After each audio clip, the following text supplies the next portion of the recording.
হুম। সপ্তম শতাব্দীর মানে ধরুন তখনকার আরবের কথা যদি আমরা একটু চিন্তা করি। হ্যাঁ, একটা অদ্ভুত সময় ছিল সেটা। একদম।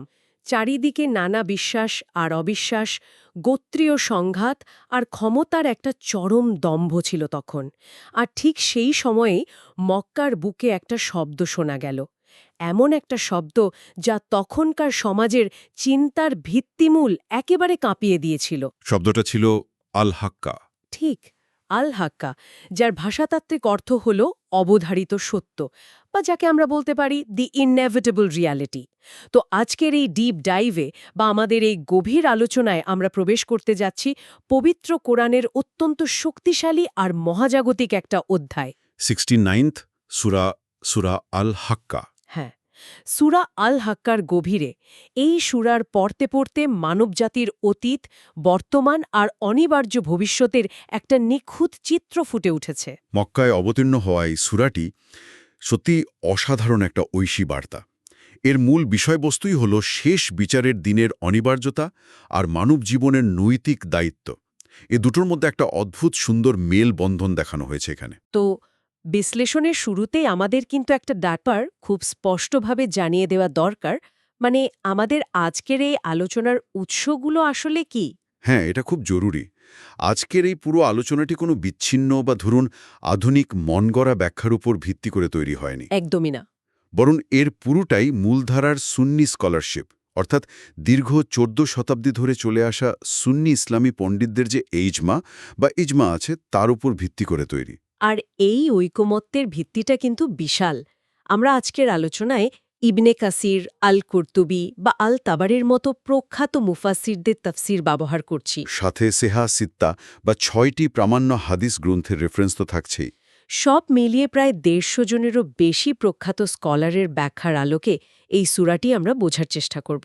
এখানে কোনো রাজনৈতিক মতাদর্শ বা ব্যক্তিগত মতামতের স্থান নেই। খাঁটি আর ধ্রুপদী উৎস থেকে পাওয়া জ্ঞানগুলো সম্পূর্ণ নিরপেক্ষভাবে তুলে ধরাই আমাদের লক্ষ্য। আর আমাদের মিশনটাও খুব সুনির্দিষ্ট।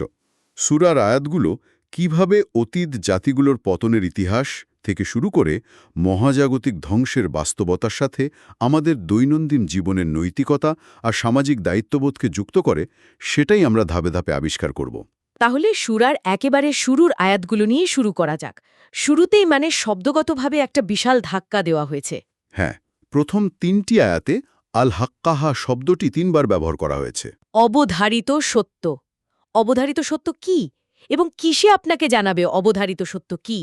এই যে 3বার পুনরাবৃত্তি, ধ্রুপদী তাফসির কারক, আল কুরতুবি আর ইবনে কাসিরের মতে এটা কিন্তু সাধারণ কোনো ব্যাকরণগত বিষয় নয়। একদম না। এটা অনেকটা হাতুড়ির ঘায়ের মতো কাজ করে। মানুষের মনের ভেতরে জাগতিক মোহের যে একটা আবরণ থাকে, যাকে আরবিতে গাফলাহ বা চরম উদাসীনতা বলা হয়, সেটা ভেঙে ফেলার জন্যই এই ঐশী সতর্কবার্তা দেওয়া হয়েছে। এই গাফলাহ বা উদাসীনতার বিষয়টা আসলে খুব ইন্টারেস্টিং। হ্যাঁ, কারণ মানুষের সাধারণ বুদ্ধি বা দৈনন্দিন অভিজ্ঞতার মাধ্যমে মহাপ্রলয়ের বিশালতা অনুধাবন করা প্রায় অসম্ভব। মানুষ তার প্রতিদিনের রুটিন, ব্যবসা, ক্ষমতা নিয়ে এত বেশি মগ্ন থাকে যে এই মহাবিশ্বের যে একটা চূড়ান্ত সমাপ্তি আছে সেটাই সে ভুলে যায়। তো এই 3বারের পুনরাবৃত্তি মানুষের মনস্তত্ত্বে এক ধরনের আকস্মিক ধাক্কা দেয়, যাতে সে তার চারপাশের মোহ থেকে বেরিয়ে বৃহত্তর সত্যের মুখোমুখি দাঁড়াতে বাধ্য হয়। আর এই মনস্তাত্ত্বিক ধাক্কা দেওয়ার ঠিক পরপরই কিন্তু সূরাটি অতীত ইতিহাসে চলে যায়। এমন সব পরাক্রমশালী জাতির উদাহরণ টানা হয়েছে যারা নিজেদের চরম অহংকার বা তাগাও এবং সত্যকে অস্বীকার করার কারণে ধ্বংস হয়ে গিয়েছিল। এখানে সামুদ জাতির কথা বিশেষভাবে এসেছে। সামুদ জাতি তো স্থাপত্যবিদ্যায় এতই উন্নত ছিল যে তারা সাধারণ বাড়িঘরের বদলে পাথর কেটে বিশাল পাহাড়ের ভেতরে অভেদ্য প্রাসাদ বানাত। তারা ভাবত এই পাথরের পাহাড় তাদের যে কোনো প্রাকৃতিক বা ঐশিক বিপর্যয় থেকে রক্ষা করবে। কিন্তু একটা বিকট শব্দ। হ্যাঁ, একটি বিকট শব্দ বা আত্মাগিয়ার মাধ্যমেই তাদের সম্পূর্ণ ধ্বংস করে দেওয়া হয়েছিল। এই ধ্বংসের বর্ণনার মধ্যে একটা গভীর বার্তা লুকিয়ে আছে। তাদের প্রযুক্তিগত উৎকর্ষ বা পাহাড়ের মতো দুর্ভেদ্য আশ্রয় তাদের বাঁচাতে পারেনি। ঠিক বলেছেন। একটা তীব্র শব্দতরঙ্গ তাদের সমস্ত অহংকার ধূলিসাৎ করে দেয়। এরপরই আসে আদ জাতির প্রসঙ্গ। আদ জাতি, যাদের শারীরিক শক্তি আর স্থাপত্যের অহংকার ছিল আকাশ ছোঁয়া। তারা ভাবত তাদের চেয়ে শক্তিশালী আর কেউ নেই বিশ্বে। কিন্তু এখানে একটা অদ্ভুত বৈপরীত্য আছে। এত শক্তিশালী একটা জাতিকে ধ্বংস করার জন্য কোনো বিশাল উল্কাপিন্ড বা ভূমিকম্প কিন্তু ব্যবহার করা হয়নি। বরং ব্যবহার করা হয়েছিল বাতাসের মতো একটা অদৃশ্য সৃষ্টিকে। হ্যাঁ, আল্লাহর সবচেয়ে অদৃশ্য আর নিরাকার সৃষ্টি। টানা ৭ রাত এবং ৮ দিন ধরে চলা সেই বিধ্বংসী বাতাস, যাকে আরবিতে সারসালা কাতিয়া বলা হয়েছে। তাফসিরগুলোতে এই বাতাসের বর্ণনা খুব ভয়াবহভাবে দেওয়া হয়েছে। এই সারসালা আতিয়া সাধারণ কোনো ঝড় ছিল না। এটা ছিল হিমশীতল আর কান ফাটানো আওয়াজ সৃষ্টিকারী ভয়ঙ্কর বাতাস। বাতাসটা তাদের এমনভাবে নিশ্চিহ্ন করেছিল যে মৃতদেহগুলো শেকড় ওপরানো ফাঁপা খেজুর গাছের গুড়ির মতো মাটিতে পড়েছিল। ইবনে কাসির এই খেজুর গাছের উপমাটা চমৎকারভাবে ব্যাখ্যা করেছেন। আজ জাতির মানুষেরা শারীরিকভাবে অনেক লম্বা আর শক্তিশালী ছিল। বাতাস তাদের ভেতর থেকে এমনভাবে ধ্বংস করেছিল যে তারা প্রাণহীন ফাঁপা কাঠের মতো পড়েছিল। এই অংশে ফেরাউন এবং লুত ও নূহ নবীর সম্প্রদায়ের সীমা লঙ্ঘন আর তাদের উপর নেমে আসা শাস্তির কথাও সংক্ষেপে মনে করিয়ে দেওয়া হয়েছে। এই ঐতিহাসিক দৃষ্টান্তগুলো থেকে বাস্তব জীবনের শিক্ষাটা কিন্তু খুব স্পষ্ট। বস্তুগত সম্পদ, উন্নত প্রযুক্তি বা ক্ষমতার দম্ভ কখনোই ঐশী বিচারের হাত থেকে কাউকে বাঁচাতে পারে না। একদম। সম্পদ কুক্ষিগত করে রাখা বা ক্ষমতার অহংকার যে কতটা সাময়িক, সেটাই এই আয়াতগুলোর মাধ্যমে পরিষ্কার করা হয়েছে। আর এই ঠুনকো প্রকৃতির বিষয়টা কেবল অতীত ইতিহাসেই সীমাবদ্ধ থাকে না। সূরাটি এরপর মানব ইতিহাস থেকে সোজা মহাবিশ্বের অন্তিম পরিণতি বা মহাজাগতিক ধ্বংসের দিকে তার দৃষ্টি ঘোরায়। ১৩ নম্বর আয়াত থেকে শুরু হয় সেই অকল্পনীয় ধ্বংসযজ্ঞের বিবরণ। হ্যাঁ, ফেরেশতা ইসরাফিলের শিঙ্গে একটিমাত্র ফুক বা নাফকাহ ওয়াহিদার কথা বলা হয়েছে।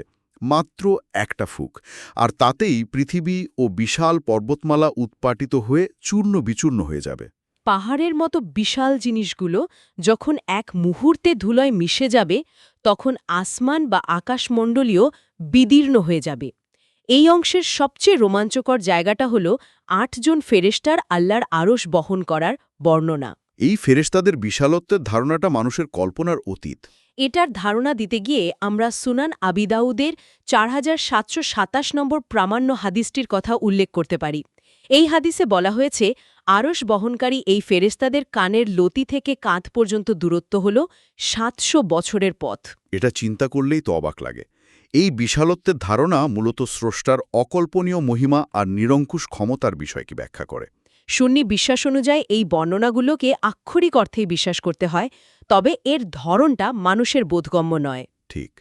যখন আকাশ ভেঙে পড়বে আর এমন বিশালত্বের ফেরেশতারা নেমে আসবেন, তখন মানুষের জাগতিক ক্ষমতার ক্ষুদ্রতা একেবারে প্রকট হয়ে উঠবে।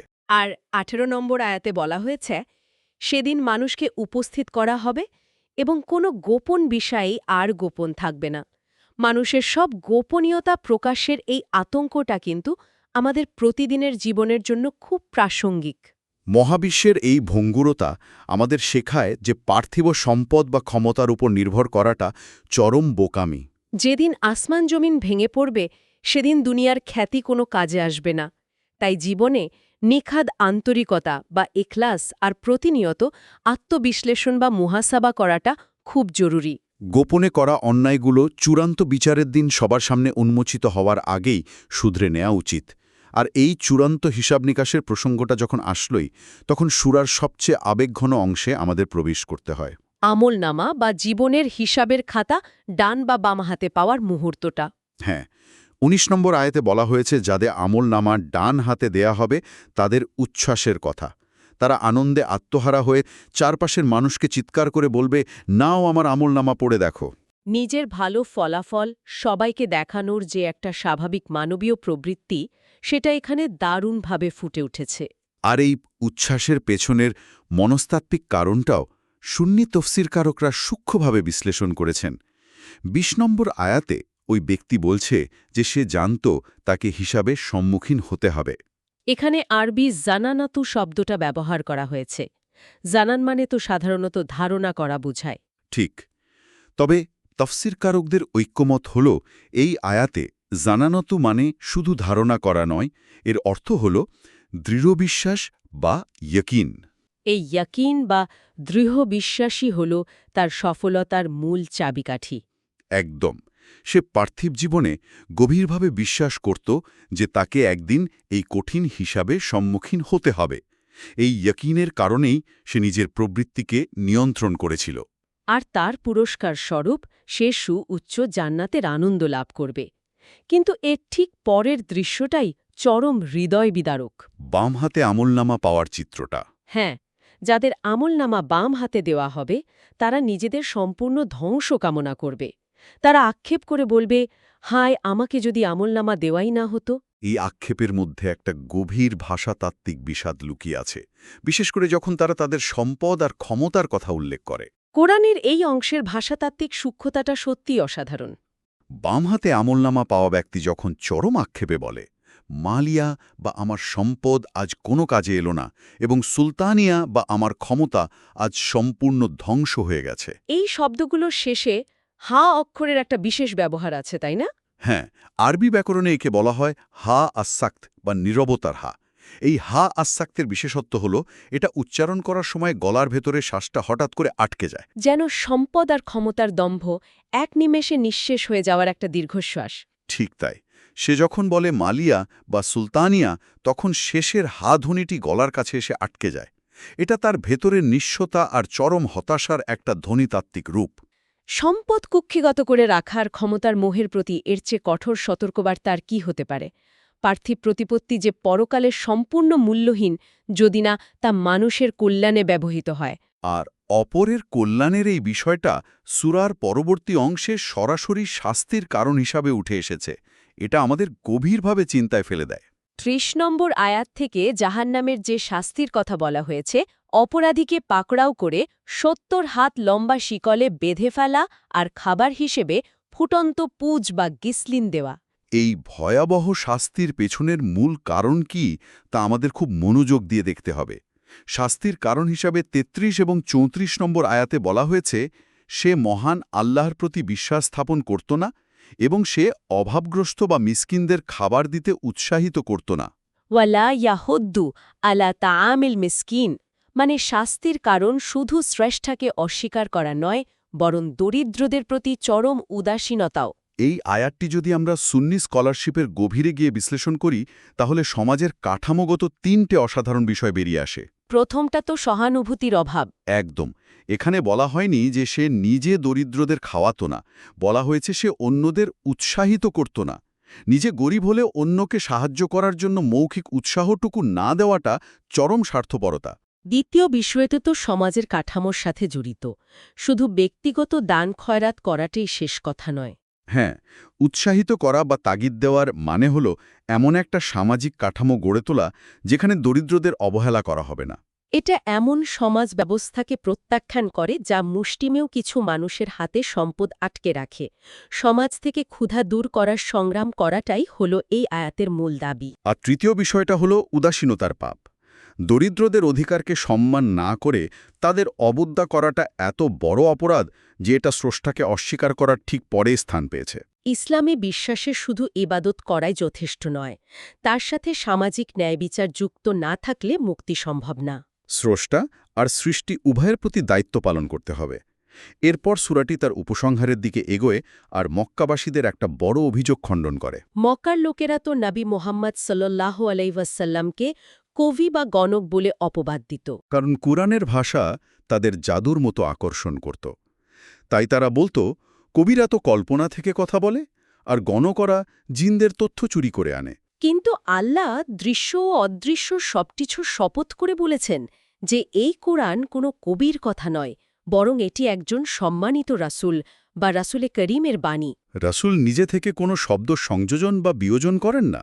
আর এই সত্যতা প্রমাণের জন্যই কোরআন একটা অভূতপূর্ব শারীরবৃত্তীয় বা অ্যানাটমিক্যাল যুক্তির অবতারণা করেছে। ৪৪ থেকে ৪৬ নম্বর আয়াতের সেই ভয়ঙ্কর যুক্তিটা, যদি নবী নিজে থেকে কোনো কথা বানিয়ে বলতো তবে আল্লাহ তার ডান হাত পাকড়াও করতেন এবং তার আল ওয়াতিন বা মহাধমনী তাৎক্ষণিকভাবে কেটে ফেলতেন।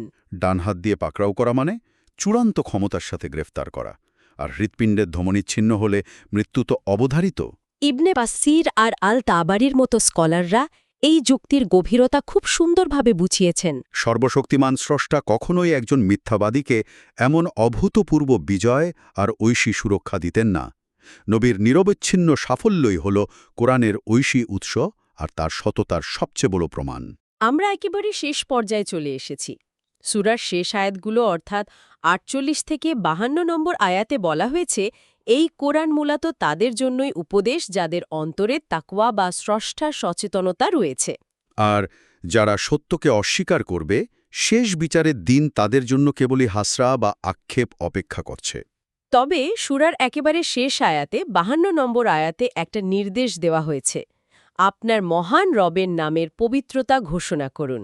এই পবিত্রতা ঘোষণা করা বা তাসবিহ করার নির্দেশটা আমাদের প্রাত্যহিক জীবনের জন্য এক অমূল্য আধ্যাত্মিক পাথেয়।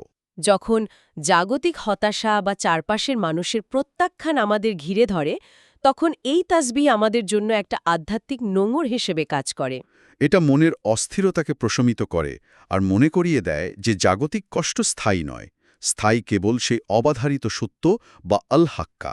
সূরা শুরু হয়েছিল যে অবাধারিত সত্যের ধাক্কা দিয়ে, শেষটাও হল সেই সত্যের পবিত্রতা ঘোষণার মাধ্যমে। সত্যি এক অবিশ্বাস্য চক্র। এটা কেবল পরকালের বিবরণ নয়, পৃথিবীতে কিভাবে বাঁচতে হবে তার একটা পূর্ণাঙ্গ নির্দেশিকা। আজকের এই দীর্ঘ বিশ্লেষণটি আমাদের অনেকগুলো নতুন চিন্তার জানালা খুলে দিয়েছে।